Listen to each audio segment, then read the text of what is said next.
Okay, do you hear me? Yes, I hear you. Are you ready? Are we gonna start? We've already started. We already started? We already started. Okay. Welcome. My name's Andrew. My name is Michelle. And welcome to Between Us Only. Yeah.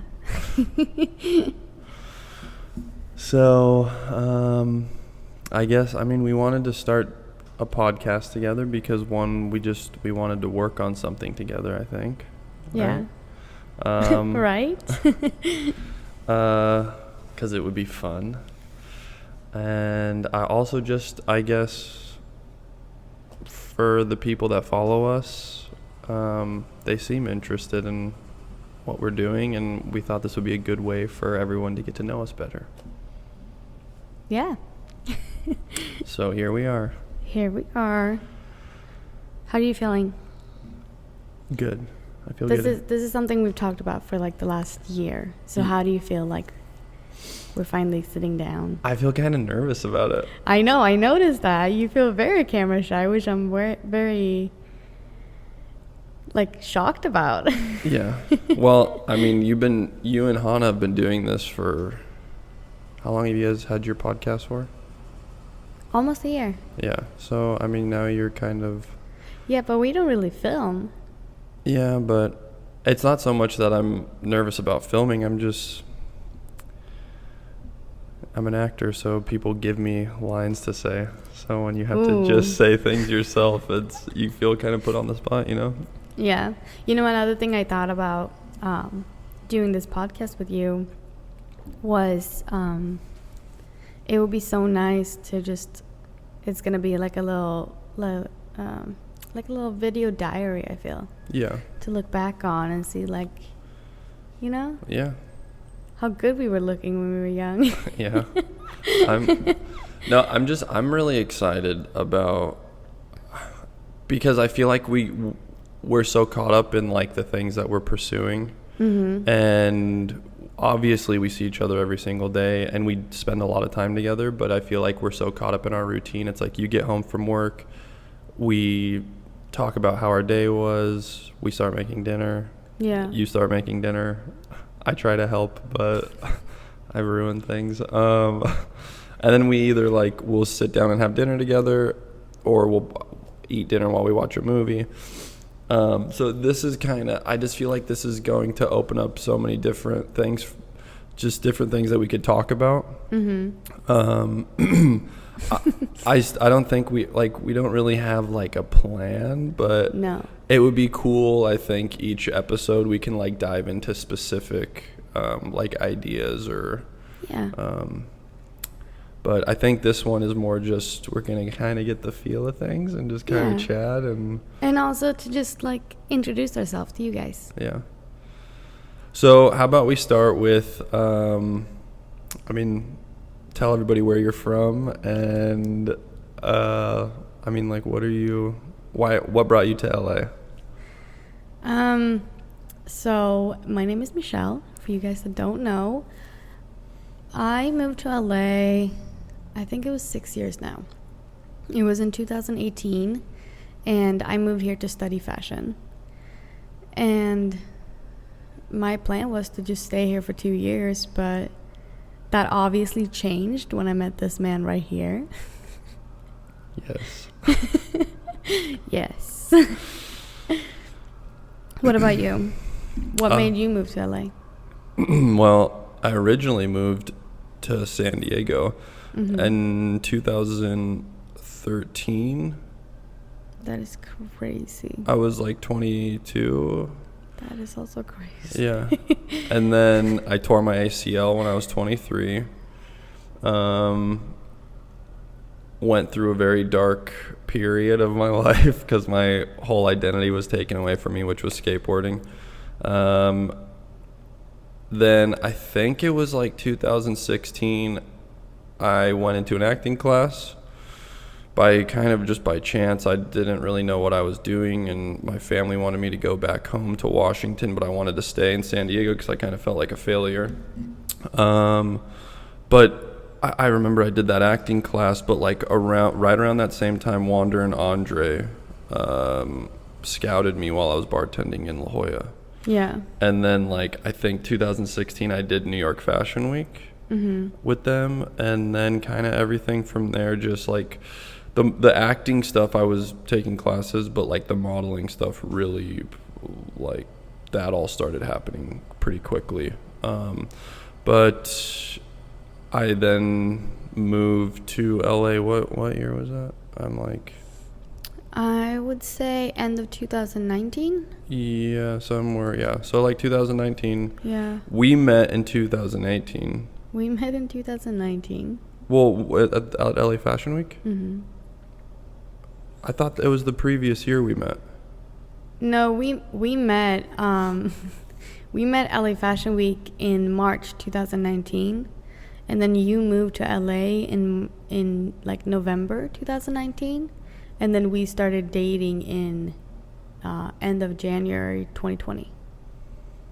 Why am I? Yeah. Yep. Well. Okay. You're so great with dates, babe. I don't know any of my family's birthdays. Don't admit that. They're all in my calendar, but I have to check that.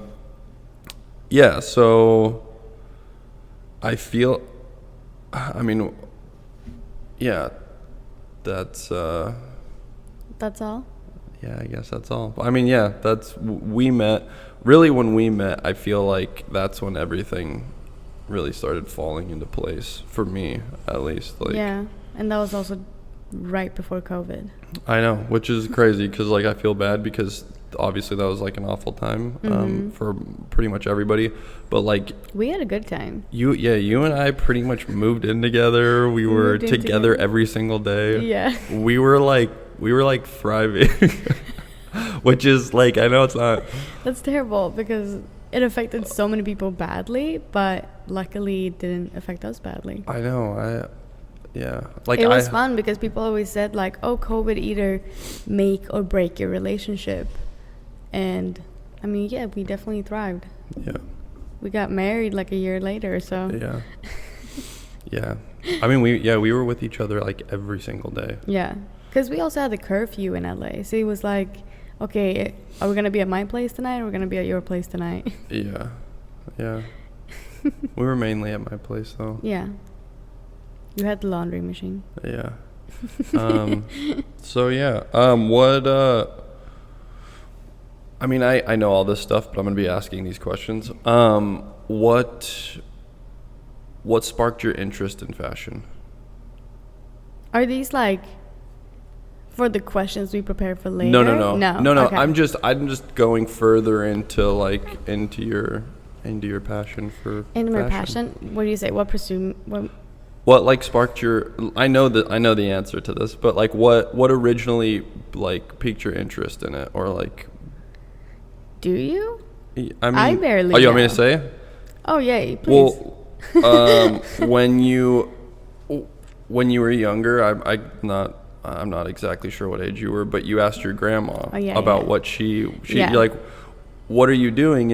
And she's like, oh, I'm ripping up these people's clothes and re-sewing them together and getting paid for it. Yeah, that was probably the best sale pitch I've ever had for getting into fashion. My grandma was a seamstress, and she had her own clothing store, but she worked extra as a seamstress. And she did it like very cheap, so a lot of people came to her with like adjustments and like mostly just like sewing hems and stuff. Yeah. And she used to sit, I don't know why she was sitting at our place, because she had her own sewing studio in my grandparents' house. So I don't know why she was sitting at our place, but I mean, I didn't mind it. I mean, it made an impression, clearly. Yeah. So thank God, thank God she did that. And I remember going into the living room, and I was like, Grandma, what are you doing? And she said, yeah, basically, I'm ripping people's clothes apart and sewing them back together for money. And I was like, oh, that's a cool occupation. I want to do that. Yeah. And yeah. Sibrit. Close. You got it. That's how I pronounce it in American. The American way. No, but, and I remember telling my dad that I wanted to become a fashion designer, and he said, I think I was like 9 or 10 at this point. I said, Dad, I want to become a fashion designer. And his response was, you know, there's only 1 in a million that actually succeed. And I told him, I was like, yeah, but I'm going to be that one.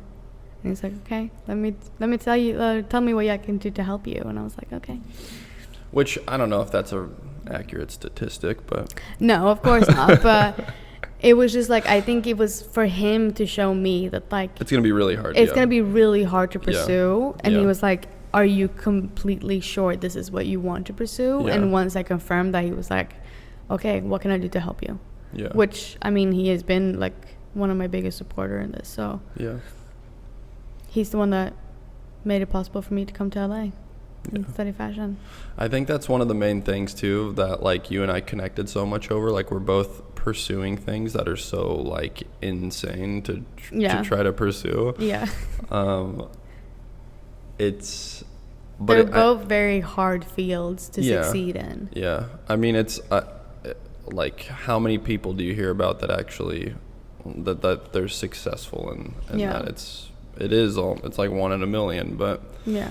But I mean, that's also one of the things that made me very attracted to you, is like your drive towards acting, you know, that you have this drive of pursuing something in your life that you're really passionate about. Yeah. Which is really sexy. Well, I love you. I mean, honestly, like I don't get to talk about this much to people, so like this, I guess, is a good chance to. But like, skateboarding was such a great, just a great way to learn how to go about things that you want to do in life. Yeah. I mean, skateboarding is like I've broken pretty much every bone in my body. And when you go to do a trick at a spot, you're literally throwing your body down either like a staircase or a handrail, and it could take 50 tries until you land it, or if you break something, which I've done many times. But like taking that mindset and then transferring that over to something else you find passionate, like that you're passionate about, that's what I did. I started skateboarding when I was 9, tore my ACL when I was 23, and that's all I did. Like all I did was skateboarding, and you know this, but I dropped out of high school for it. Like my whole family was like, "What are you doing?" They're like, "You like." Pretty much the same thing. They're like, how many people actually have a life from this? Like, how are you going to have a career? And I had so many people telling me, you need a backup plan. You need to have something to fall back on. And I was always like, what's the point if I don't have my complete focus on this and I'm planning for other things? Like then I definitely won't make it. Yeah.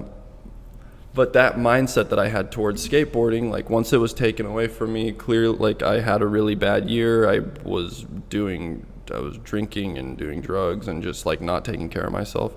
And then I stumbled into that acting class by, like, I always kind of had an interest in it because my friends and I we were filming skateboarding videos. So in a sense, in between takes of filming skateboarding clips, we would kind of be like goofing around, and I would be trying to make my friends laugh and entertain them.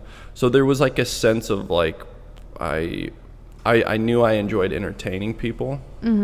But I went into that acting class, and I remember that first night I remember just sitting there, and I was awful. I was so bad. But I just remember sitting there and being like, I felt something inside of me that I haven't felt since when I was skateboarding. And I was like, I just remember sitting there in that class, and I was like, this is what I'm going to do with the rest of my life. Yeah. And I mean, the drive that you were talking about, like, reignited in me, and like I just got tunnel vision and completely, I was like, this is all I'm going to focus on. And the modeling stuff kind of fell into my lap, but I thought that was also a good way to like but I mean, it made you comfortable in front of the camera. I mean, yes, it did. It made me really comfortable in front of the camera. but the other thing was like the modeling stuff started happening so quickly that everybody was like, oh, he's a model, and like I didn't realize that it was gonna hurt my chances of kind of breaking into acting, but in a sense it kind of did, you know. I mean, in a sense, I don't really think so, because I also think it opened you up towards possibilities that you might not have had in acting, you know? Yeah, no, I mean, I don't regret anything I've done. I don't like everything that's happened to me. Like I've made a circle of people in my life that like I just absolutely love, and it was all through, I mean, all the opportunities that I've had, and like a lot of that was because of modeling. Yeah. But yeah. Yeah. I just kind of went on a tangent. It's kind of echoey in here. It is, and someone is slamming the door. Well, it's gonna be what it is. Yeah. Is there anything specific that you want to talk about before we do you want to jump into questions, or? I honestly wouldn't mind just jumping into questions. I think the questions are gonna lead to other stuff. Okay. Because we both prepared 10 questions each to ask each other. Mm-hmm. Just to, I don't know, some things I know the answer to, some things I don't know the answer to. And it's just to give a little bit more about like who Andrew is. Yes. And who Michelle is. And who Michelle is. Do you want to start? Should we do like 1-1? Yeah, let's do it. I had start? Yeah, did you memorize yours? Absolutely not. I'm not an actor. Okay. Well, I didn't either. I wrote them down. Okay. I mean, these are very they're all over the place questions. Yeah, There's so am no I. Rhyme or reason to them, but okay. Go for it. Question number 1. What is your proudest accomplishment? Oh wow, you're asking like the deep questions. God, I'm so bad at answering things on the spot like this. My proudest accomplishment? I would probably say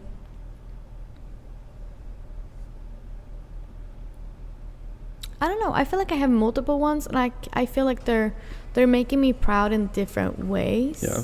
How about this? Because I know that's a very you're probably thinking about everything you've done your entire life. Basically. What's something that you're just really proud of yourself that you've done this year? Because there's there's one that I have for you. I would say one big thing that I'm really proud of. That's a very big thing, is having the guts basically to move by myself to a different continent. Yeah. That was a very huge thing for me, because I was the first couple of months that I was living in LA, I was completely alone. I didn't know anybody. I wasn't really spending any time with my roommates that I was living with. We were all just very separated. Now we're really close. Or we became really close after, but just the first 3-4 months, I was very pulling myself away from everybody too, and I was in a very bad mental state. I was starting being depressed. I was having anxiety attacks, and I remember around Christmas, I was I just want to go home. I don't want to be here, and just making the decision of staying and just pushing through. Because after Christmas in the spring, I was feeling so much better. Yeah. So I feel that's probably one of the biggest things that I've accomplished in the last 10 years. Yeah, I mean, that's huge. Moving across the world alone to pursue your passion is a huge accomplishment. Yeah. But I would say this year, it's probably... I'm probably going to have to say my dresses that I made for Atlanta. Yeah, because you guys killed it. Yeah. You killed it. Your designs killed it. I'm also really proud of you and Hannah and your guys' podcast that you guys have made, because I mean, I'm learning Swedish. I'm trying to learn Swedish. I can read it better than I can speak it, but listening to your guys' first episode to like your guys' most recent episode, but even in between, in the middle, like your guys' chemistry and the way you guys are talking, it's just like it sounds so good, and like, which also made me jealous because we were in talks about doing this forever, then you and Hannah did that, and I was kind of I was a little bit jealous, but I know, but I'm sorry. you don't have to apologize. I'm so proud of you guys. Thank you. So. And for you guys that don't know, me and my Swedish friend Hannah has a podcast called Almost American, because she is a Swedish person living in LA, also married to an American, and we both met in fashion school, I would say 9 years ago, when I did my second degree. And so we were both like, she's more into acting now, but we were both into fashion back then, and it was just fun to do like that niche of, because it's also in Swedish, so it was just fun to do that niche of like, Swedish people living in LA told from the Swedish perspective to the Swedish people, which was a fun concept. One day I'll be able to understand everything you guys are saying. Oh God. Soon. That's the thing too, because you're like, oh my God, you guys' dynamic is so good. Like, it sounds so good when you guys are talking. And I'm like, if you knew what we were saying, like, we're talking. Well, it's on the internet forever, so I will one day be able to go back and listen to all of it. Not that we're talking shit about people. It's just like some things, some of the things that we say makes no sense at all. But it's fun. Yeah. Should I do my question? Yeah, sure. Okay.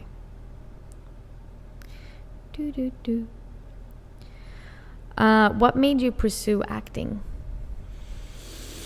Well, like, I mean, I kind of already was saying it in a sense, but like, I mean, I've always loved entertaining people.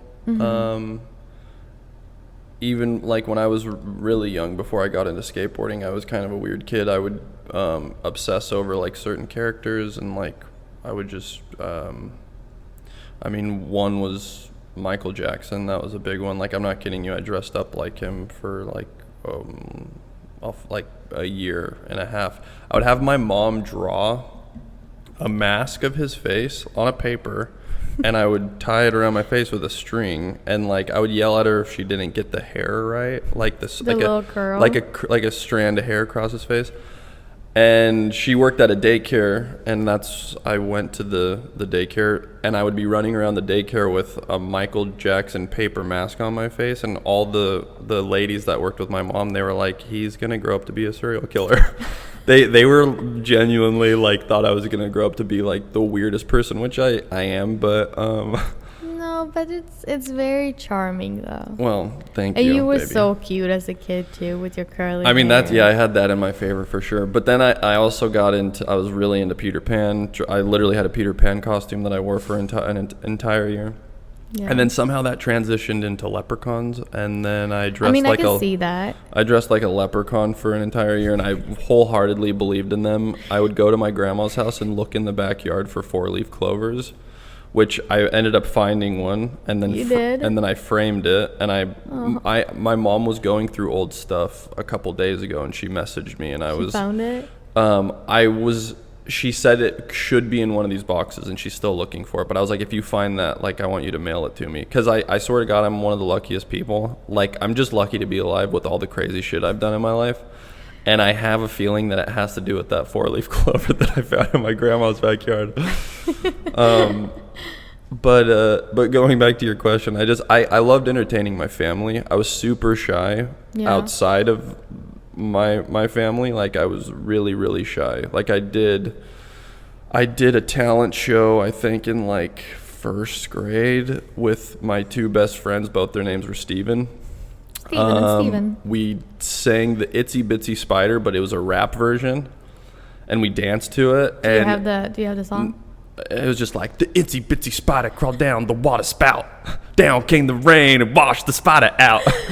Anyways, God. I froze and I stared at the entire audience for like 2 minutes. Yeah. Just stared at them, petrified. Didn't make a sound, didn't move. The teacher before, when we were walking out, she was like, pretend like everybody has underpants on their head. That didn't help at all. Like Not underpants. I always heard it was pretend that everybody in the audience is naked. Oh, no. I think she said underpants on her head. Yeah, that's weird. But maybe she said pretend like everyone's wearing underpants. I can't remember. Maybe you were so young so you couldn't say naked. I don't know. I was so scared though. But yeah, that was that was a horrifying moment in my life. I still have nightmares of that. But anyways, I loved entertaining my family, and then I wasn't a very confident person growing up, or a kid. But when I found skateboarding, I fell in love with that, found my confidence through that. Mm-hmm. And it really made me blossom into the person who I am today. But doing that, filming videos, editing videos with my friends, it's kind of, in a way, there's a lot of things that I learned from that aspect of my life that I transition over into acting. There's just so many things that I could take away from all of that. But I don't know. I've loved making people laugh, entertaining people, and I think it was just it just made sense that acting was the thing that I was going to do once I wasn't able to skateboard anymore, But, yeah. And also acting, you don't have to worry about breaking your leg or your arm. I mean, you can still do it. Listen, I see you doing your own stunts here, so. Yeah, but I'm really good at falling, so. That is true. Yeah. That was the other thing I got from skateboarding. I'm really good at falling, which transitions over into really good stunts. Yeah. So, did I answer your question, or did I just ramble? I feel like you did. I just want to entertain people. Yeah, you definitely did that. Next question? Yes. Okay. Go for it.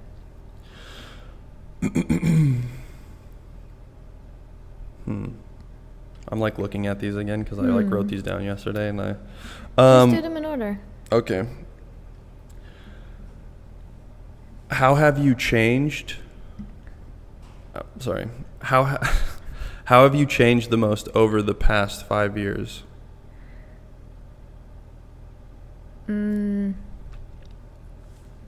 I would probably say that I'm more extroverted now. Extrovert? Yeah, I've always been very introverted. Yeah. And very shy to open up for conversation, very shy of reaching out, and also just trying new things, trying new food, trying new experiences and stuff like that. And I feel like moving to LA really made me get out of my comfort zone so much that I was like, okay, but what am I scared of? What's the worst thing that can happen? And that's a phrase that I always think in my head. I'm like, what's the worst thing that can happen? If I do this, or if I ask for this, or if I, and usually the answer is you get a no. And that's not that bad. So that kind of makes me, I don't know. Yeah. Be more extrovert, I feel. Yeah. I mean, I'm going to talk a little bit about that. I remember when I first met you. Yeah, I know. You literally didn't say anything to me. I was having a full conversation with you, and you just were staring up at me. I remember just thinking you were so cute, but I was just I remember looking at your friend. What was her name again? Rachel. I was like, does she talk, or is she okay? And you just you had your arms behind your back, and you were just staring at me. No, and that was the thing too, because before I moved to LA, I hated speaking English. Yeah. I felt so embarrassed. I felt like everything I said was wrong. I know I still make mistakes when I'm talking. But also me, I've been traveling all across the world since I was literally 2 months old. So I feel like I shouldn't be this scared of talking because it doesn't make sense really. Well, I mean, it's English is not your first language. So No. and your English is actually really good. I mean, Thank you. I especially from when I first met you till now, it's gotten so much better. But whenever anybody that I'm speaking to and English is not their first language, and they're like, "Oh, I'm so sorry," like, and they try to apologize for their broken English, right? I'm just like, dude, like. Yeah, I never actually, when I started, the camera died. Oh, it did. Sorry, now we're back. Apparently, we can only record up to 30 minutes on the camera, so we're doing this in sections. Okie dokie. I don't know where I got caught off, Well, but what I was saying was, I never apologized for being bad. Yeah. I just was like, well, this is what it is. Like, I'm not from here. This is not my first language. Yeah. And I think, like, just that, like, mentality too of being like, I'm not going to be apologetic for not knowing the language because I'm trying. And I think that also set me into the motion of being like, why am I apologizing? Like, Yeah. why should I? Well, no, you shouldn't. I'm just kind of going off of like how you started out talking about it, but I don't know. I've met a lot of people that like English is not their first language, and they're all like, I mean, the short film I just worked on, I was working with someone from Ukraine, an actor from Ukraine, and his name was Yuri, and shout out to him. He's a dope dude. He was just like, I'm very sorry about my English, and I'm like, dude, do not apologize. I was like, I only know English. Like, you're here having a full conversation with me, and you're in not your native tongue. Like, so you're all good, man. But so I don't know. I almost do feel like English is almost like a native language in Sweden, though. Like, yes, we don't speak it, but you start learning it when you're 8 years old. Yeah, but... And then you teach it in school until you're 18. Yeah, but you guys all speak Swedish. When I'm there, when I'm with her family... Yeah. I feel like a toddler because everyone's speaking Swedish around me, and I'm just sitting there like... I'm like, oh, there's a butterfly flying by. Like, I'm just... Obviously, now I pick up little things, you know? Yeah, you understand more what we're saying. Yeah, but I can't really converse with everybody. So that I'm in that stage that you were saying, like, you felt uncomfortable speaking English at first. Like, that's... Your mom is always trying to tell me to say stuff. She's like, say this, say that. Like, and I'm still kind of in that phase of like... Dance, monkey, dance. Yeah, I'm like, I'm in that phase where I like kind of feel uncomfortable trying to pronounce the stuff. But yeah, I mean, my dad's from Poland, and his English is not his first language. He's been in America longer than he was in Poland because he moved here with his family when he was 19, but his English is still not great. Like, it's not. It's crazy. I'm like he has pretty broken English as well, but nothing to be ashamed of. He speaks Polish like every day in his community of people. So yeah. And that's the thing too that I noticed, like, once I moved here, was how quickly you lose a language if you don't speak it. Mm-hmm. I speak to my parents every day, and of course we speak in Swedish, and now I also have Hannah that I speak to. But if I go like 2-3 days without talking to anybody in Swedish, once I'm on the phone with someone, I'm like, wait, what's that word again? Wait, that word. And they're like, are you seriously like not knowing the words? Like, they're so simple. Yeah. And I'm just like, well, you lose it so quickly if you don't speak it daily. You don't use it, you lose it. Yeah. Okay, next question.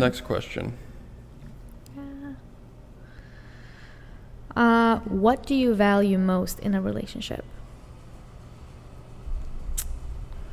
What do I value most? I mean, there's a couple things.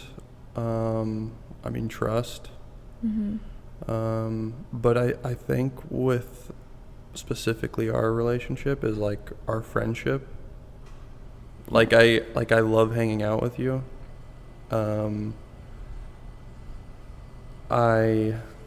I don't know, it's crazy. Like I have friends that want to hang out and do stuff, and I think we were kind of talking about this the other day, and you were like, don't say that out loud.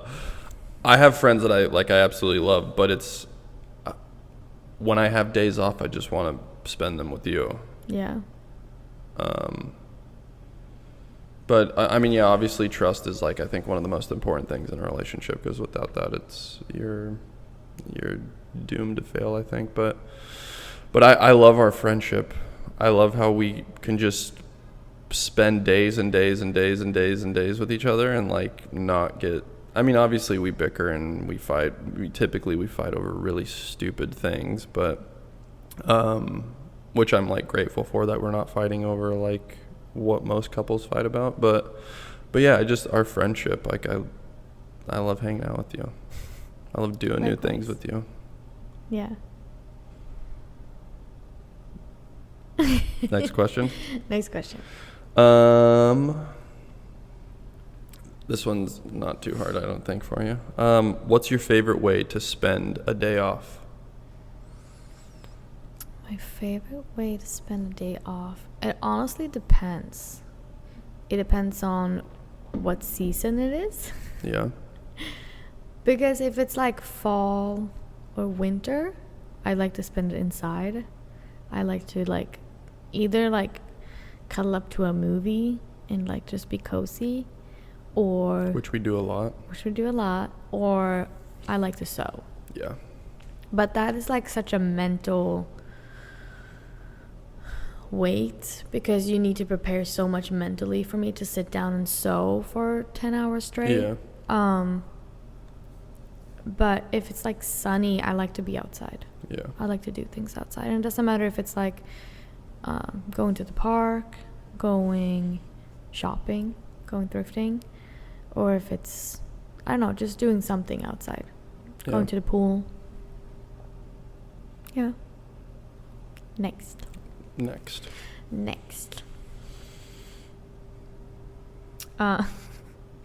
I mean, mine is kind of similar to what you just asked. Okay. It says, what does your ideal day look like? My ideal day. Yeah. So I have a lot of free time. Typically I wake up, I feed the dogs, I kiss you goodbye when you leave for work, and I go to the gym and I'll work out for like 2 hours at the gym, sometimes like 2.5. And then I go to the park and I run around the park. They have a track. I run around like a couple times. Then I come back home. I do the sauna for like 20 to 30 minutes. Mm-hmm. Then I come back in, let the dogs out, play with them for a little bit. And then, I mean, like, I've been very lucky. I have things that I'm working on right now. So studying and doing all that fun stuff. But typically I try to just do something that will be productive towards my acting. And then you come home, I give you a kiss, and we talk about our days. Sometimes we'll go to the park and walk the dogs. I mean, not sometimes, we do that pretty often. It's just been so hot lately. Yeah. And then we have dinner, and we watch a lot of movies. We watch a lot of movies. We need to stop. I love it, and we're not gonna stop. I love watching movies. I want to start having dinner at the dinner table. We can do that every once in a while. And I love watching movies because we've been staying up late lately. Well, we binged a lot of different shows. We watched Precious Gemstones. What is it? I think so. Yeah, Precious Gemstones. No. Prestigious? No. God damn it. Well, we binged that. We binged the Game of Thrones. House of Dragons. Yeah. I don't know. What else were we watching? We were watching something else. I can't remember right now. But I'm an actor, so I love the one thing that I'll say that we can do less of is like watching like cartoons. Like the cartoon movies. You never want to watch cartoon movies. Because it's not that I don't enjoy them, I do, but it's I feel like when I'm watching a movie, I can watch performances and I can be like, oh, that's cool, and like I can steal things and You can watch take. performances in cartoons. It's not the same. It's not the same. So, but yeah, I love watching movies. Next question.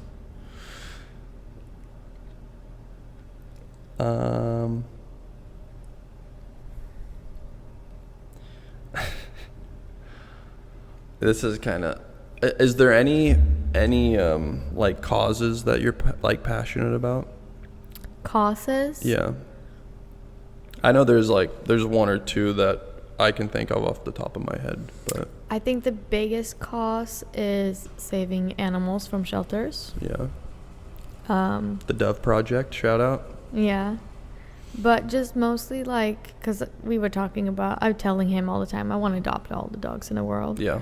As soon as we see a video on Instagram that's like, this dog has been in here for like 465 days. And I'm just like, let's go get him. Let's go get this dog right now. It's missing an eye. It's missing a leg.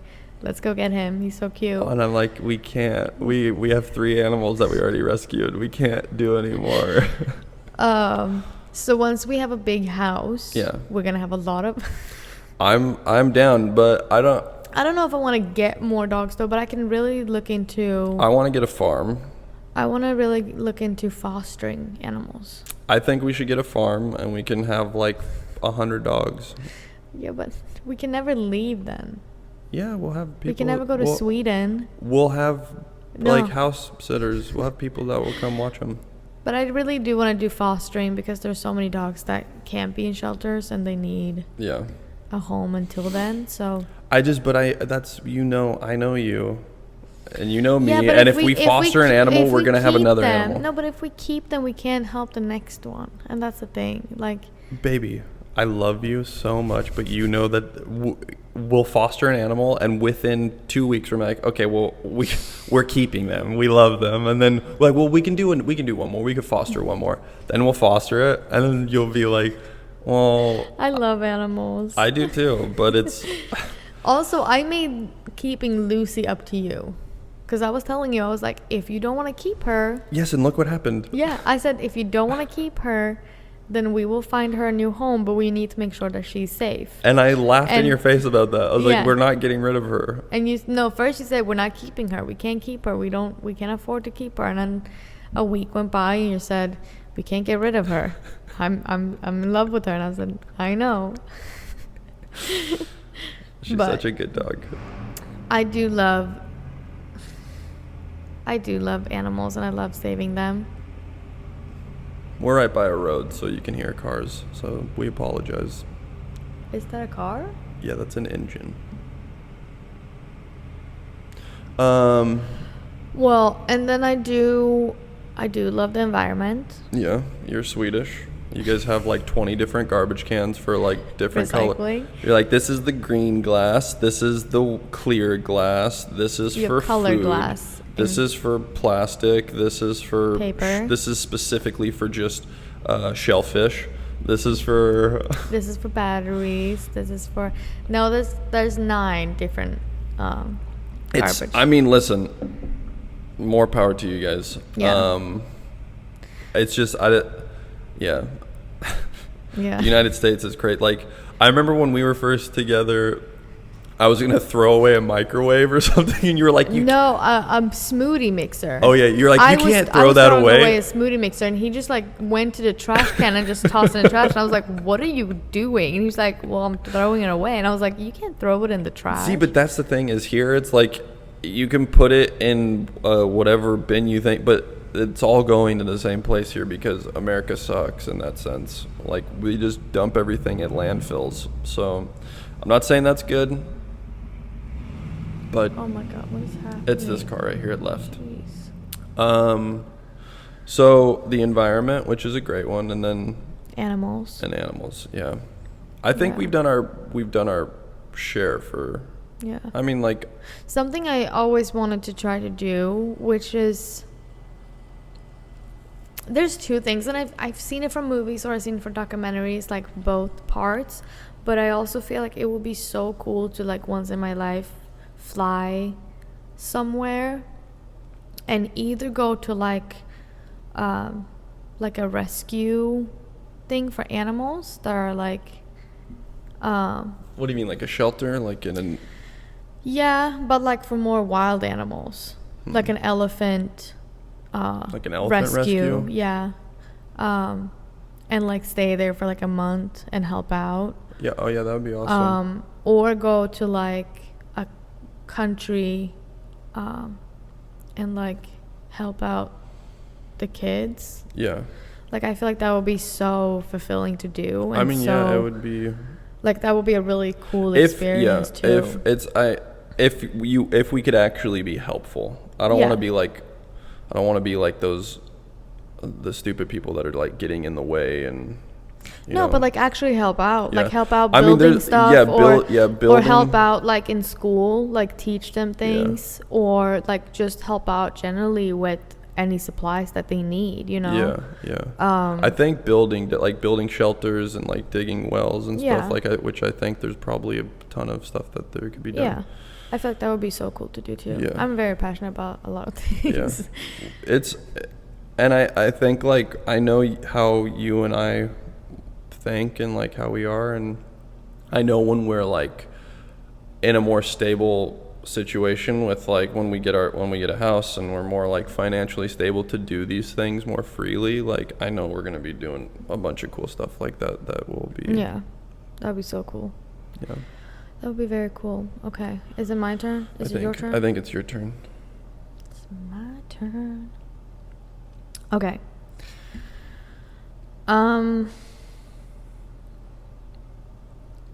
If you could watch a movie over and over again, what movie would it be? I have a couple. I'm a huge Chris Farley fan, you know this. Yeah. But you never want to watch these movies with me. Obviously you have. We've watched them many times. But like, I love Tommy Boy. I love Beverly Hills Ninja. I love Almost Heroes, Black Sheep. Yeah. I could watch those movies like I could just. I feel like out of all of those, I think Beverly Hills Ninja is probably the one I like the best. Yeah, I mean that's my. If you ask me what my favorite movie is, it's Beverly Hills Ninja. Like hands down, that's my favorite movie. But those are movies that I can just like put on, and like it's not just because I love Chris Farley or the story that's like the plot of the movie. Like I do love all those things, but those were films that my family, when my parents were still together, my dad was obsessed with Chris Farley.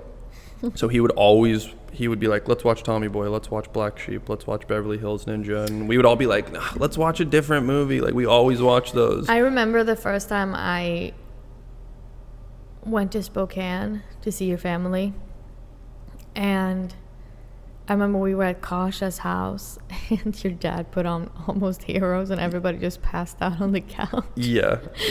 See, but like, so that's another reason though why I love those movies, because I grew up watching them all the time, and like we all would be like, really, Dad? Like you really want to watch these again? Like, and so now when I put them on, it brings back memories of when we were all together, and like obviously those weren't like the best times in our lives because there was a lot of problems, but those little moments of when we would get together, like that's, I feel like when we were the happiest, when we would sit down and watch a funny movie together. Yeah.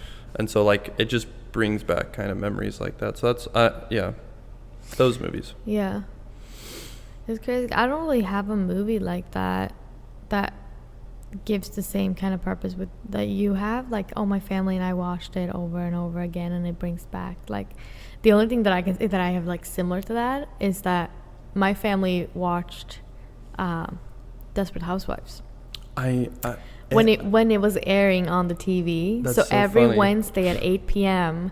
they send a new episode, and we were watching that for years. And she's watching this show while, like, when she's in the kitchen doing stuff, it's on her phone and she's listening to it on her headphones. And I remember, not right now. I haven't watched it in a while. Yeah, you're watching Teen Wolf right now. But which is the fourth time. But I love rewatching like old shows, like Desperate Housewives, Teen Wolf, Sex and the City. My mom watched all those shows. Yeah, and Ghost Whisperer. I remember when she was watching Desperate Housewives, but I never liked it. It's so silly, but I love it. I need to pee really So- bad. Well, you're gonna have to hold it. I babe. can't hold it. Okay, then go pee. Can we just press pause on everything? Sure. I'm so sorry, guys. I have to pee. I have a very small bladder. Okay. And we're back. We're back. Thank you for letting me go pee. You're welcome. Is it my turn to ask a question? What I think. No, it's your turn. It's my turn. Yeah. I feel like we kind of already answered this one, but It's okay.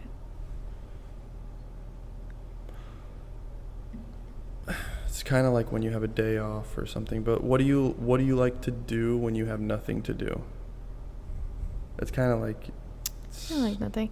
I feel like if I have nothing to do, like I am an introvert. I honestly love being by myself. I love being with you, but I also love just having moments for myself. And I think it's really nice to just go to a cafe and just sit down and not like just people watch. I love people watching. I'm sorry. You're being such a mess right now. That's I love people watching, like when I'm at the gym. Yeah. But like I have something to do. Yeah.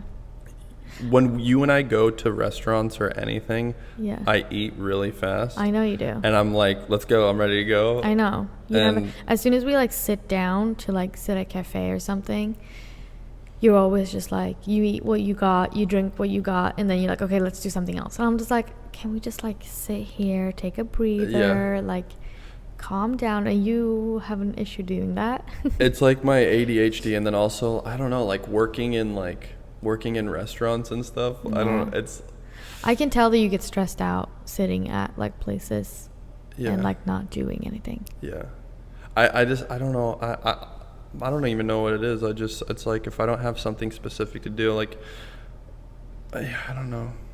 Because like when we're sitting there, it's like we've been together all day, and I know everything that's going on in your life. So it's like, Yeah. but like I love those comfortable silences that we can have as well. Like it is, Yeah. it is good. But, okay, so going to a cafe. I think so. Yeah.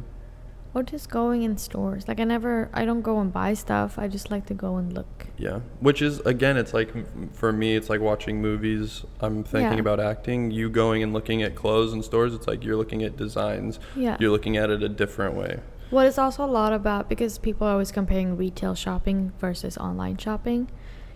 And I do like online shopping, or like just online peeping. Yeah. Like you add stuff to the cart and you feel fulfilled from that. You don't have to actually buy stuff. But I do like going in store and just like touching materials, like even if it's clothes or if it's like interior design. Mm-hmm. I love just like touching the materials because that gives me inspiration. Like I can see something that's like a pattern from like a plate, and I'm just like, oh, that's a very cute pattern, and I take a photo of that and I'm like, what can I use this for? Yeah. But I always love just sitting on Pinterest too.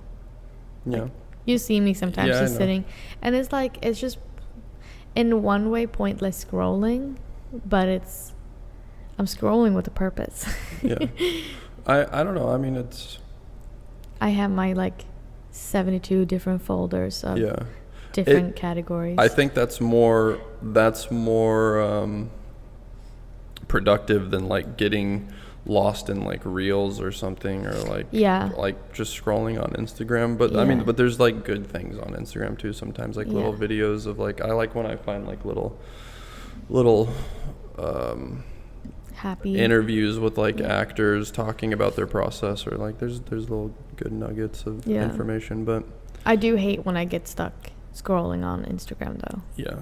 Because you sit there and then you're like, oh wait, an hour has gone by, and you're just like, Yeah. I feel so like I just wasted so much Yeah. time. Yeah. And I honestly hate wasting time.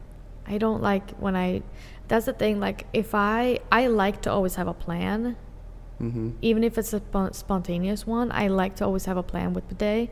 Like if I have a day that I don't have anything to do, that stresses me out. Yeah. Because I feel like I'm wasting that day by not doing anything. And I know that's not a great thing, because you have to be able to relax without doing anything. But just like sometimes if if I have a day and we're just like staying inside watching movies, that can sometimes stress me out because I feel so unproductive. Yeah. And even if it's just like, oh, I need to go and do this errand in the morning and I get done at 11, I could be like, okay, now I'm done for the day because I've done something that was productive, you know? For me, like, I work out every day. So, like, if I at least do that, I feel pretty, like, content with myself. But, I mean, there's times where it's like, I mean, when I don't have something to work on, like, acting-wise, it's... it stresses you out a bit. Yeah, I get very restless. So Yeah. Next question. Next. Is it question. you? It's me. Okay. If you couldn't be an actor, what career would you pursue instead? If I couldn't be an actor, does that disqualify like just anything in the entertainment business or like industry? Like, what would you do in the industry, in the entertainment? I don't know. Just those. I mean, not really. Like, just if you like, say you couldn't be an actor. Like, actor wasn't even a career. What do you think you would be pursuing instead? Well, when I was really little, when I was really little, I wanted to be like a veterinarian. Yeah. Like, and obviously this was before like I really even found skateboarding, which I started skating when I was 9. But like I remember before that, because I just loved animals so much, I would always like I would catch snakes and frogs, and we had 2 dogs growing up. And then I really wanted to get a miniature pinscher. Like that was like my dream dog when I was little for whatever reason. And well, I don't know, when my parents divorced, my mom bought me a miniature pinscher for my 9th or 10th birthday. Maybe I was even 8. You were pretty young. Yeah, I was young when I got Gidget. And how come you named her Gidget? Her name was we bought her from these people that were getting rid of her. Yeah. She was like a couple months old, but like their dog had puppies with their other dog, and they were just trying to get rid of the dogs, like the puppies, I guess, or something. Mm-hmm. I can't really remember the exact story, but her name was Gadget. They named her Gadget, and they had her. She was like maybe a year or so old, and we didn't like that. But there's this old Hollywood actress named Gidget, and my mom's like, it kind of sounds like Gidget, we should just name her that. And I would be like, Gidget, and she would just respond to it. So we were like, okay, and then that's kind of why we went with it. Because I didn't know this story. Yeah, I haven't told you this before. And I was always like, Gidget is such a weird name for a little boy to name his dog. Yeah. Like, I like it, but I was like, that was such a random... Like, usually when you have kids naming their dogs, it's usually like Fluffy or... Yeah. You know? Yeah. That's the real reason, is because her name was Gadget, and so it was so close. But she was such a good dog. She looked like a little deer, like when she would prance around. But so you wanted to be a veterinarian when you were little. Yes. But if you can choose a career now, would it still be veterinarian? No, because they mainly put dogs to sleep, so I don't think I would want to do that. But I don't know. Like I don't think about anything other than acting, so it's like hard. But because I feel like I kind of knew the answer to this one. For yourself? No, for you. Are you gonna say it and I'm gonna be like, oh, maybe. I don't know. I like working outside. Yeah. I've always and the thing about me is like I've done jobs where it's like the same place every day, and I get really restless and I hate it. I don't like knowing what my day is fully gonna be like. I like routine, but I also like to change things up pretty often. So it would have to be something that's kind of like my scenery has to be changing a lot. Yeah. I'm very much the same, and I feel like that's also why we were pursuing the fields that we are pursuing. Yeah. Because the days are never gonna look the same for us. But no, I know that we talked before, and you said like, oh, if I wouldn't be an actor, I would want to pursue law enforcement. Oh yeah, I did say. Well, which I understand, because that is also kind of similar. Like, you're gonna not have a regular day to day. Yeah. Well, yeah, I mean that would just, I mean, I feel like you could make a difference in that because one, it's like I've met a lot of really really great police officers, and then through skateboarding, I've had a lot of bad encounters with police officers when I was really young. And then obviously you see stuff on the internet of people abusing their power. So I always thought like if I became a police officer, I would do my better. I would try to change that stigma that a lot of people have with that. You know, like it would be nice to try to be that difference. Yeah. But I don't know. Like when I did construction, it was hard work, but I loved it because I was outside and I was on different sites like every couple of weeks. So it was like I really enjoyed that. But that's a brutal career because, I mean, you're like your knees get fucked up and your back gets fucked up, and so it's hard. We need to buy a house so you can do construction on the house. Yeah. But I don't know. I mean, yeah, I guess law enforcement would be really cool. Like I wanted to join the military too. There was a point when I wanted to join the Marines when I was like 18, but my dad said if I did that, he would break my legs. But question is though, would you want to be a cop or would you want to be a detective?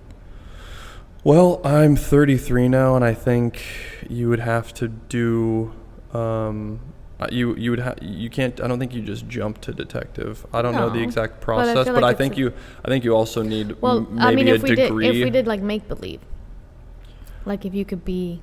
I mean, yeah, a detective would be awesome. Yeah. I mean, not awesome. I don't think that's the right words because you see a lot of crazy stuff. But I mean, a detective would be a really interesting job. But I think just being a police officer would be interesting as well. I mean, I mean, it's dangerous, but if you go into it with the right intentions, I feel like you can make a really big difference in your community. Yeah. That would be really, like, that would be cool. Like you'd wake up every day and you could have the possibility of making a real difference in people's lives. Yeah. So yeah. But originally when I was really little, I wanted to be a veterinarian. Until you know what I wanted to be? What? A bus driver. Really? Like when I was really small, I wanted to be a bus driver, mostly because I wanted to be the type of driver that like got to open the door. No, that like drives away when person is running towards the bus. Interesting. That's a really weird and kind of messed up, because that's like I used to ride the bus all the time back in Spokane, and I know, so did I. It sucks to miss the bus. I know. It's not. You're like, I have to wait like 30 minutes for the next one. Sometimes more if you're in a weird part of town that only has like an hour bus or a bus every hour. That sucks. That's a weird little I know, thing. But I was also very young when I thought of this, and I was like now thinking back at it, I'm like, that's a weird little career goal. My Aunt Katie's a bus driver. She's been a bus driver for a very long time, and she loves it. No, I'm not saying that a bus driver is a weird career goal. Just the point of like, I want to drive away from people running towards the bus. Well, I definitely think it's a weird thing to like aspire to be as a kid. Yeah. Because there's so many, like your imagination is at its peak performance, and you're just like, I want to be a bus driver, which is weird. I got more creative with my career choices as I got older. Because like the one after that was I wanted to become a writer. Yeah. I wanted to become an author. And then I realized that I had dyslexia, and that dream kind of died a little bit. So, yeah. Not that I like in today you would be able to be an author with dyslexia, because there's so many programs that can help you do the spelling and stuff. Yeah. But and then after that, I was fashion designer. I think you could be an author. I just think anyone, I mean, especially in your field, like. I try to tell people this, like,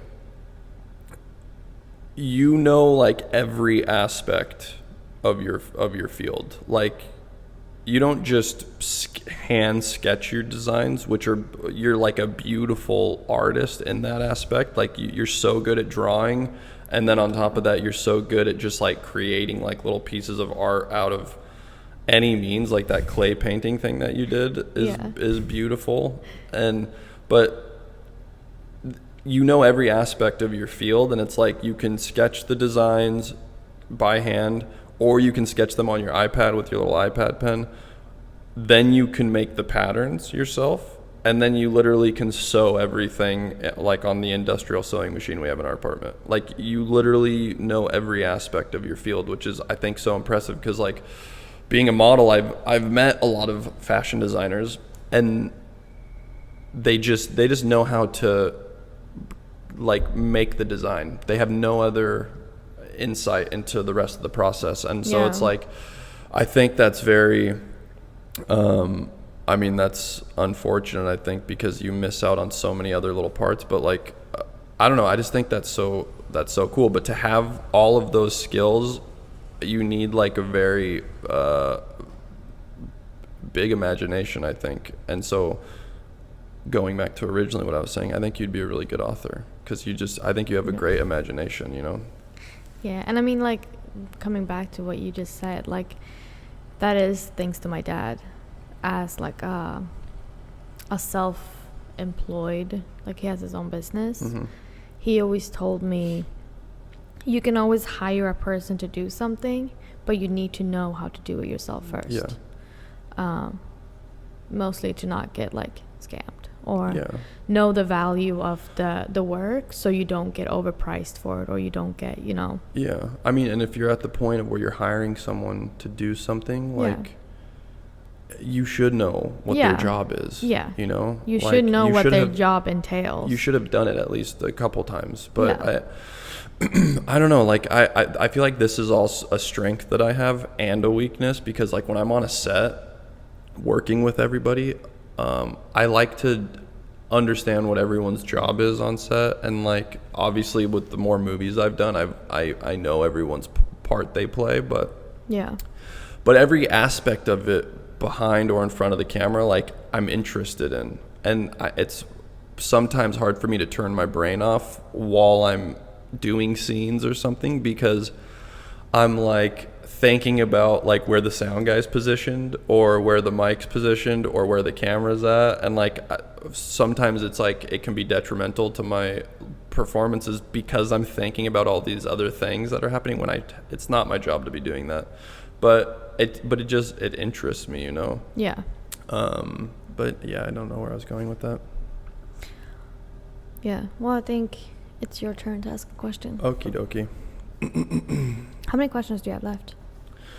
I have 5. You have 5 questions left? Yeah. That doesn't make sense. Does it? Yeah. We've only done 5 questions. Oh, wow. Yeah. This next one's easy, though. Okay. I know what the answer is. Okay. I have 2 quick ones. Which actor do you like the most, and why? Oh, I'm going to say this guy named Andrew Biernat. I think he was in Wait With Me. He's really handsome, and I heard he's kind of a snob. He's probably, like, you know, like, if I could be with one person, like, my cheat card in this relationship, it would probably be that guy. I heard he's a snob. Well, I heard he was pretty nice. I don't know. Well, I'm in the industry, so I heard Christmas in Pine Valley was his best movie. Did you hear that he also has a movie coming out soon? What is it called? It's called Secret Life of a Dominatrix. Oh. Yeah. Do you know what that's about? It's on Tubi. I do, but I don't really want to, like, tell you, because, like, if you don't know, then I want you to be surprised. Okay. I heard it's coming out on the 31st, so if you have Tubi, check it out. Next question. Next question. And this is just me being a designer and really into clothing. But what's your favorite piece of clothing right now? Like, out of my closet? Mm-hmm. Let me see. My favorite piece of clothing. Favorite piece. I don't know. Those pants that I got from Sweden, what is it, the 5, the numbers on the back? It's the 157? Yeah. I just really like those pants. I like the fit. They're really comfortable. Yeah. But I don't know. Before we went to Sweden, I was trying to, like, get more creative with my, like, how I was dressing, because I typically, if you saw my closet, I have, like, a couple pairs of jeans and then, like, 52 Henleys, like, in different colors. So I bought things that I typically would never buy, and I was trying to be more creative, and I felt like I did a good job in Sweden. Yeah. Dressing differently. And we were thrifting a lot before too. Yeah, but now that I've been back, I'm like, I feel like. Well, I think it's also because it's a new season, you know. Yeah, We're I mean going it's into been really fall. hot though Yeah. too, so it's like everything that I bought before we went to Sweden was like, it's too hot to wear in this weather, so it's like I've just been wearing my gym clothes every day, so I feel kind of like. But I don't know that those pants. But I really love this that I got from whatever that thrift store was. Did I get it or did you get it? No, I got it. So it's the Columbia River. It says the Columbia River on it. It's just like it's a Henley like pullover sweater. It's not a Henley. But it's the Henley thingies right here. Yeah. Oh. I thought you said it's not a Henley. I said it's another Henley. Oh, okay, yeah. I thought you said it's not a Henley. I was like, no. This is what. No. This is what. No. This means. No. This means Henley. But I found this at a thrift store, and it has the Columbia River on it, and I like how it fits, and it's really soft. It feels like a beach towel. Yeah. But the Columbia River is like a river that I would drive past all the time when we would go from like Spokane to Seattle. And so I just thought that was funny that it said the Columbia River on it. Yeah. So I thrifted this shirt. Yeah. Isn't it one? I like thrifting. I love these colors on you. Thank you. Next question. Next question. This one kind of takes you back. What is one of your first memories? Ooh.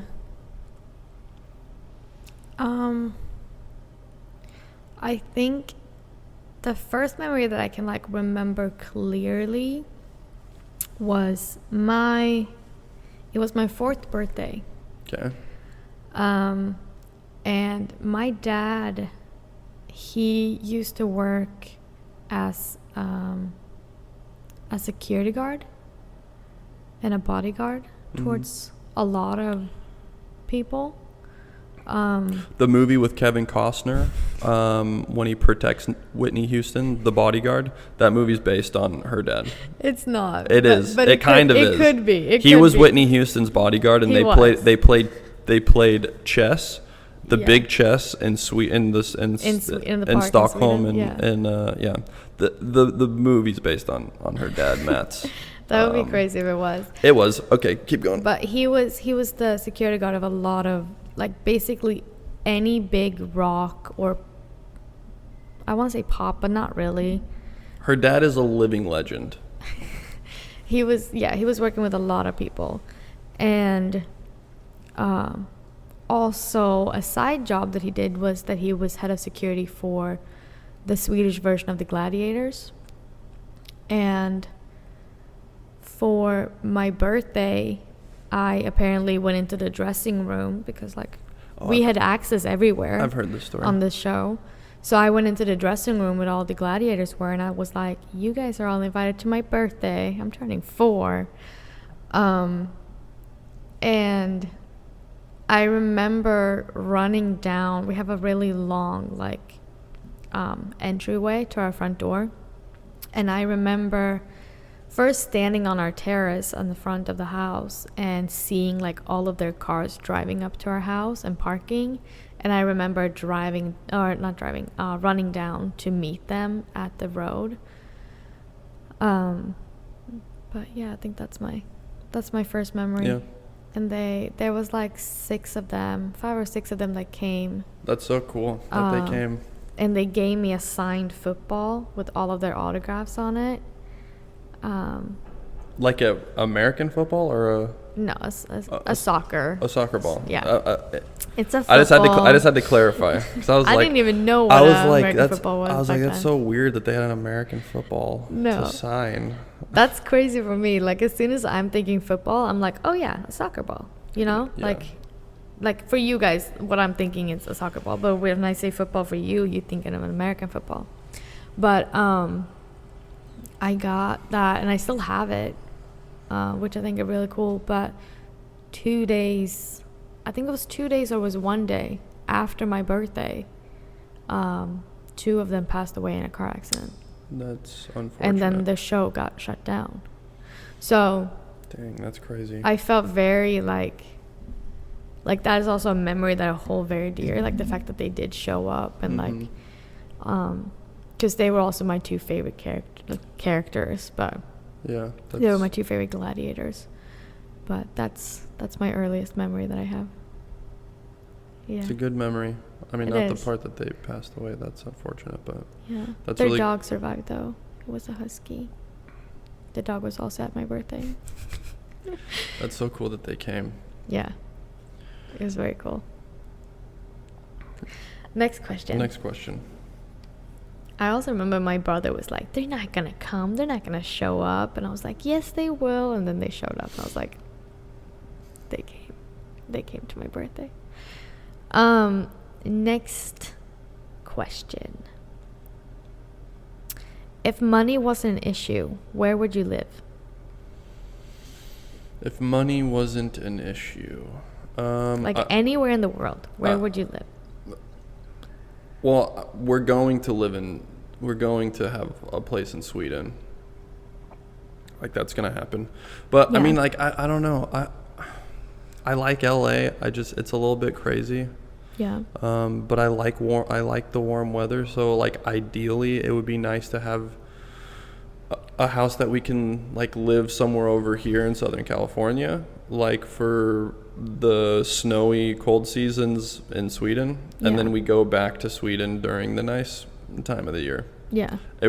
I would really like that, to bounce back and forth, and I know that's crazy, and it would be kind of like hard for when we have kids, but I mean, We'll figure it out. yeah, they're like, I know it's not great to like be constantly moving your kids to different places, but they'll have their community in Sweden, and then they'll have their community of friends here, and like I think they're gonna have a cool life, you know. I think they're gonna have a cool life.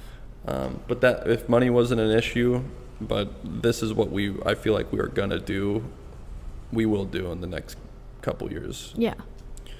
That'd be nice. Yeah. I feel like being in Sweden from like June to like maybe mid-September, because then you also get like the August Yeah. end of summer, you get the crawfish party, and then mid-September you get like, As soon as it snows there, I'm like, when it starts really snowing, because I know it can but still then you kind get of like mid-September, you get like maybe those like rainy cozy days, and like the trees are starting to turn like But yellow. when we went there for Christmas, Yeah, but that and was there in was December. like 8 feet of snow or whatever it was, and it was just dark all day. It was so cold. Yeah. I don't want. But imagine how much you would appreciate LA if you leave Sweden when it's getting like cooler and like rainier, and then you come back to LA and it's like sunny and nice. Yeah. Well, we can do that every once in a while. Yeah. So if money wasn't an issue, I also kind of want to have a place in Spokane too, which I know is crazy to like. That's a lot of property taxes. But Money's not an issue. yeah. But yeah, Spokane as well, just so we have a place so we can go visit my family, and Yeah. we can bring your family and they'll have a place to stay, and Yeah. yeah. So Spokane, somewhere in Southern California, not necessarily saying LA, and then Sweden. But I love Sweden. I probably could live in Sweden all year round though. Like I know it No, gets you cold. couldn't. Yeah, I No, could. you could. make You were there for a week during Christmas and you hated Yeah, it. because I've been in LA, or I've been in Southern California for like 10 years, but like I grew up with similar weather. Spokane gets really cold. Remember how cold Spokane was for this last Christmas? I think you moved away too for a reason. Yeah, because I hated it. Yeah. So Yeah. you would not want to live in Sweden full time. Yeah. I don't miss putting snow tires on every year. That was awful. Okay, I'm doing next question. Go for it. Well, what's your favorite movie?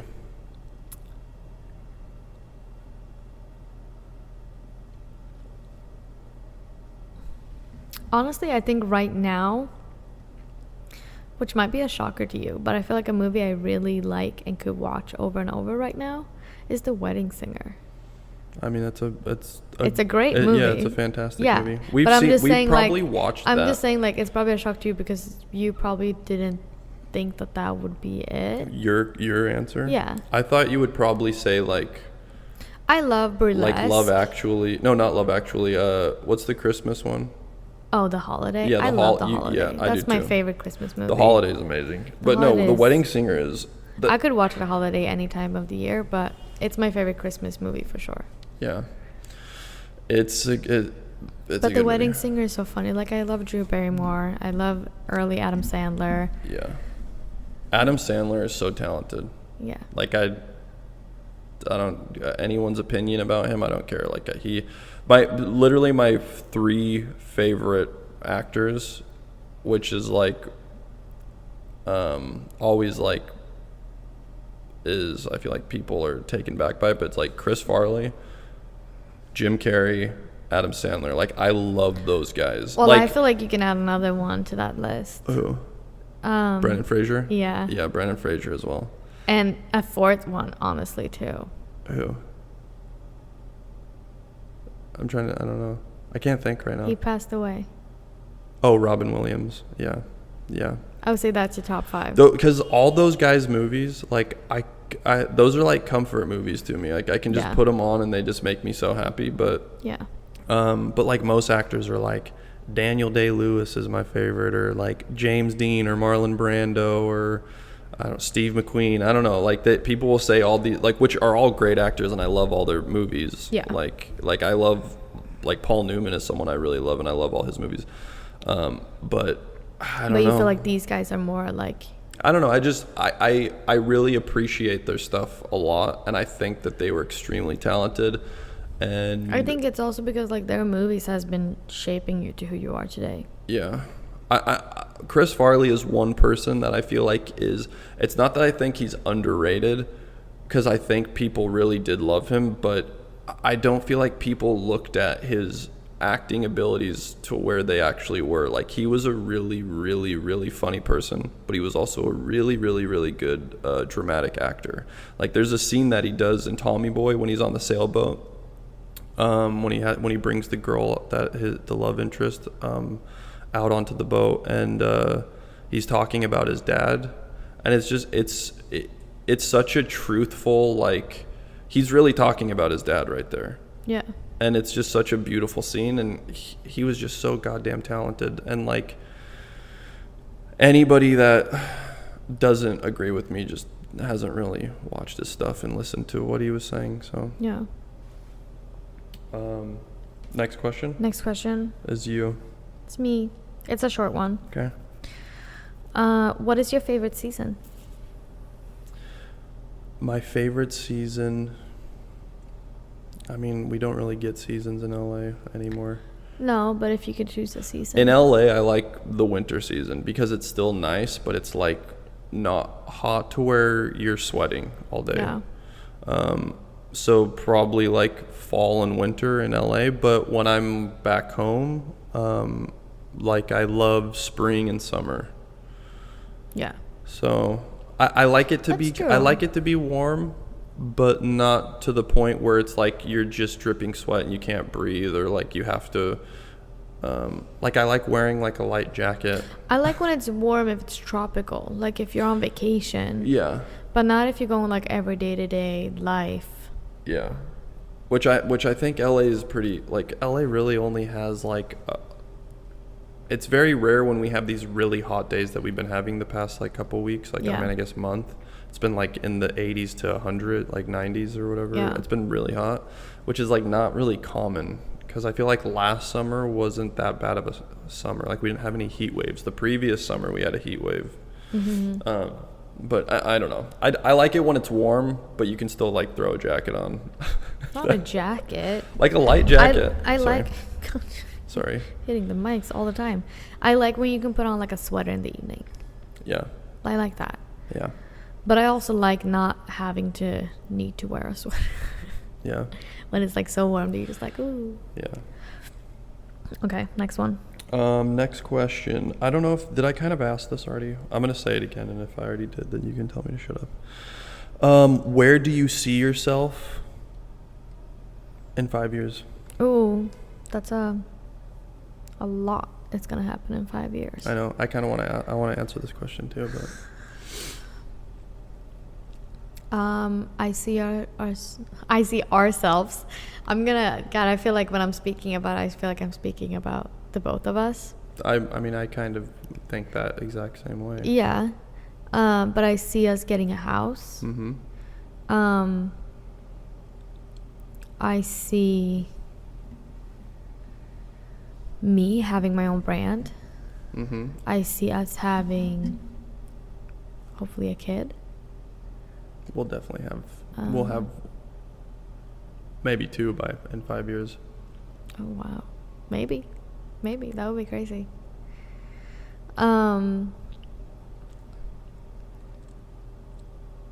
What else do I see for myself? I don't like to, like, you can always manifest, you know, but I feel like if you speak it into words, you're kind of jinxing it in a way. I don't believe in that. My whole life I feel like my whole life has been, I've spoke it into existence. I feel like everything I've ever done, I've like spoken it out. This is more like what I want to have happened for me career-wise. I want to have shown a collection on at least New York Fashion Week. Probably the fall one. I also would have loved to put together my own fashion show in Europe. Like, not on a fashion week. Like, it's gonna be on Fashion Week, but it's gonna be like my own location. Mm-hmm. And I feel like that's it. I think Okay, so. I'm gonna speak for both of us. Okay. In the next 5 years, Go for it. we're going to have a house. I think we're gonna have a house here in the next 2 years. Yeah. And then I hope so. hopefully by 5 years we'll have a house here and we'll have a place in Sweden. Yeah. We're gonna be that 5th year where you're gonna be pregnant with your second child, with our second child. And with my second child. With our second child. You're already gonna have your brand launched and moving along at a good pace. Yeah. I'll be working consistently as an actor, flying you and the kids out to set? location to set to hang out for like a day or a couple days. And we're probably gonna have like 100 dogs. Fly your mom out to help look after the kids. Yeah, fly my mom out to babysit at our farm. I don't know if I want to have a farm. It would be really cool to have a farm. Maybe we'll have like a lot of land out in Spokane somewhere, and then like I know we can't have like animals because we won't be there often. Yeah. But it would be cool to, when we're in Spokane, we can go to like the dog shelters and foster dogs for like a month or two and try to find them homes. Maybe we can do that. I don't know. Yeah. Bring some awareness to it. That's what I'm looking forward to, though. Yeah. I don't see ourselves getting a farm, but I do see ourselves getting like in the something with a big yard. Sorry. Bro. Sorry. Don't call me bro. I'm going to call you bro because you're hitting it way too many times now. Whatever, dude. Something with like a big yard because I really want to have a greenhouse. Yeah. Listen, here, hold on. When we live in Sweden, I think for like probably the next like 10, 15 years, we'll be doing a lot of bouncing back and forth. But I think eventually we'll get into a point of our careers where we'll probably settle in one place. Yeah. And I think that's going to be Sweden. Personally, I hope it's Sweden. But if we do it in Sweden, I would like to like legitimately have like a farm. It'd be cool to have horses and cows and chickens. We can have 100 dogs. I want all that. I want to be like efficient. Self-efficient. Is that self-sufficient or self-sufficient? Yeah. You mean food-wise? Food-wise, everything. Like in Sweden, we'll have a farm. No, that would be so fun. Like just waking up and you have to like feed the animals and like we'll do a morning walk with the kids, like have them help us with all these like chores. I think it would just be really beneficial to them as well to like, I think with what we're pursuing and we will become successful in our careers. Like I don't want our kids to just be those kids that like have everything handed to them. Like I No. want them to kind of have a work ethic and to That's the thing. not have everything given I to do them. feel like, because this is something we talked about really early in our relationship, Yeah. is that we talked about how we would want to raise our kids. Yeah. Which I do think it's a very important subject to bring up if you're dating someone, especially if you see a future with them in the long run. Yeah. Because you need to make sure that you guys have the same values. I mean, it's important to bring up if it's a person you want to do all those things with, you know? Yeah, that's what I'm saying. If you Yeah. see this person in the long run, you know, and which we kind of did very quickly. Yeah. Like, I think we had this conversation in like the first 2 months of dating. I literally told you on our first date. You said if I scratch your neck, you're gonna marry me. No, I said if you keep scratching my neck the way you're doing, I'm gonna marry you. I literally said that and to I you on our never first. scratched it again. She never does it. But he still married me. She conned me. No. No, I knew within the first week of like, literally within the first week, I was like, I love you. Yeah. I mean, you met my parents within the first 2 weeks of us dating. Yeah. Because they were here visiting, and I was like, hey, I really want you to meet my parents. They're going to be here for a couple more days, and I would really like us to have dinner together. And you were like, oh, okay. I wasn't weirded out about it at all. It was like, typically that could be a weird situation, but for me, I already like, it was not weird for me. I was like, yeah, of course. Like I said to you, you were the one that, you were like, I know this is like really soon, but they don't come here often. Yeah. So like, this would be probably your only chance in a while. Yeah. And I was like, of course. They like, do come here very often. And by the way, I was super smooth. You were super smooth. It was Michelle's mom and dad, and then her dad's friend, because they came to get like car parts, like or go to a car show and buy some parts for their hot rods back in Sweden. And we went to a ramen place. That's literally like 2 blocks away from where we live now. Yeah, and really good, by the way. But I got up. And went to the bathroom. I said I was going to the bathroom, went to the server, and I was like, put everything on my card and paid for the bill. And then when we were getting up, we were like, all right, let's go. And then Mats was like, oh, I need to pay. And then he tried to wave down the server, and the server's like, oh, he already paid. And he just looked at me, and I was just like, yeah, my dad was very impressed with you. Yeah. I was like, I'm going to marry your daughter. No, and it's funny because like that was the last time we saw them. Yeah, because COVID. Until after we got married. Yeah, that's kind of crazy to think about. I'm really happy that like so many amazing things worked out in our favor. Yeah. Like again, going back to, I just feel like I'm very lucky. Like I am very, very lucky. It just, so many little things worked out in the best possible way. And that's going back to what I said earlier. It's like when I met you, there was so many things that I was like striving for in my life. And that drive and motivation was all there. But like when I met you and then our relationship began, like everything started falling into place. Like everything started making sense. I wasn't depressed. Like obviously I still struggle with depression, but that's just like my own chemical stuff that's probably happening in me. But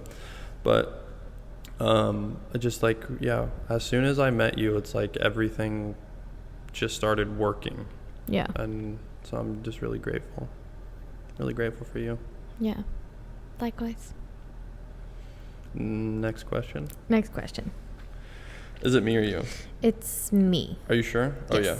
I have 2 left. I have 1 left. Yeah, because you started. Oh, yeah. Sorry. What is your love language? My love language? I mean, we've already... Do you know what the 5 love languages are? Yeah, it's like 1 is touch, 1 is like giving gifts or something. And then 1 is, I don't know them all. So you have physical touch. Okay. Quality time. Mm-hmm. Words of affirmation. Yeah. Acts of service. Mm-hmm. And receiving gifts. Okay. I think for me, So what's your love language in that you want to receive, Yeah. and what's your love language towards others? So the one that I like, the one that I give to others, I think it's very much like you can agree on this, is like giving gifts. Mm-hmm. Like when I'm doing well and I have money, it's like I'm always like, I'll pay for everything. Yeah. And you're always like, what the fuck are you doing? Like I love that about you, but at some point I'm like, and I always we're getting broke. I'm buying like, everybody money comes dinner. and goes. It's, Yeah. but I love doing that. I don't know. Like I get like a really great feeling from it when I'm able to like pay or take care of everything. Yeah. Because I grew up, my family was somewhat middle class when my parents were together, but once they divorced, my mom, we were poor. Like my grandparents helped us out a lot, but like we were really, really poor. So it was like, I remember times going to the grocery store and like sitting there like sweating with my mom and my sisters being like, God, I hope her card works, because it's so many times we would get all these groceries, she'd swipe her card, wouldn't work, and she would be like sitting there fumbling with her purse like there was going to be a magic $100 bill in there, and I just knew there was no money in there. And like, so I hated that feeling. And being able to just like take care of things like that now, it's like it just makes me feel really good, like being able to do that. So that's definitely what I love doing. I love giving gifts or being able to pay for stuff. And then what I love to receive, it's like a mix of I don't care about getting gifts, like receiving things like that you always ask me, what do you want for Christmas? And I was like, you're like, no. Yeah. I love physical touch. Yeah, that's a big one for I you. love it. And then I also like, I love hearing affirmations. I love you, and you're very big on that. Like both of us are. We always say we love each other. Like anytime we're departing from each other, which I love. Departing. I don't know. Like when you go to the store, or I go to the gym, or anything. I know. Anything, we're always like, I love you. So I'm really big on saying I love you. I think also because I didn't hear that a lot from certain people that I wanted to hear it from growing up. Yeah. And just things that have happened where it's like you never know if that's the last time you're going to see that person. Yeah. So physical touch, I mean, affirmations. everybody has all of them almost in you. Yeah. Like, of course you love all of them. Like, you're not going to be ungrateful from getting gifts. Like, you're going to be appreciated. Yeah. But usually it's like, what are the biggest ones for you? And I think for you, I would say it is physical touch and quality time, and also words of affirmation. Yeah, I think the biggest one though is physical touch, because like I have trouble sleeping at night. Mm-hmm. Like I sleep for only like 4 or 5 hours a night. So I mean, obviously there's times where I can sleep 8 hours, but it's very rare. Like I wake up a lot. But when I get the best sleep ever is when we're laying on the couch, I put my head on your lap and you scratch my head.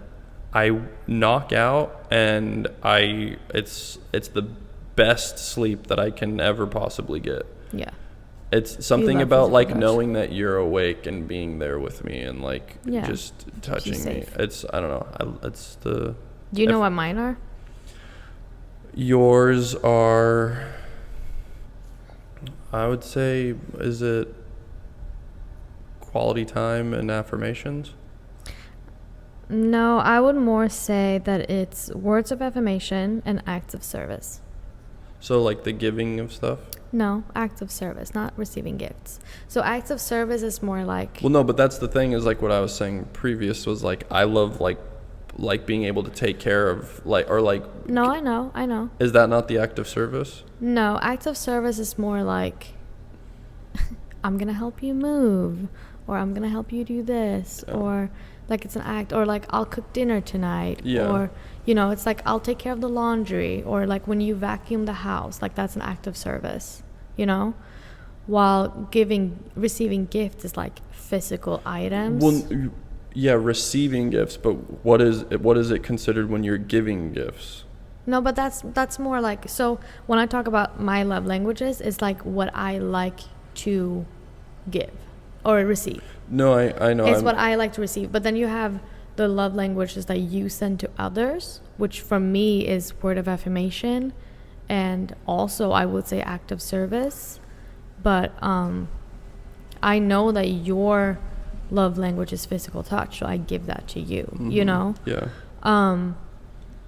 But that's why it's saying receiving gift and not giving gift, because your takeaway love language, like what you give to others, is giving gifts. But yeah, your last question. Do you have any regrets? Honestly, no. And I know that's like a bold thing to say, but I do believe that anything and everything that you've experienced, it's led you to the moment of where you are today. And that's why people are like, oh, if you could go back in time and change something, what would you change? I would be like, nothing. Like I've gone through hardship, I've gone through difficult times, but I also feel like that shaped me to the person I am today. And every experience is a lesson in some way. So I don't really have any regrets. I couldn't agree more. Yeah, that's a good question. My last one is not that deep, but it's fun.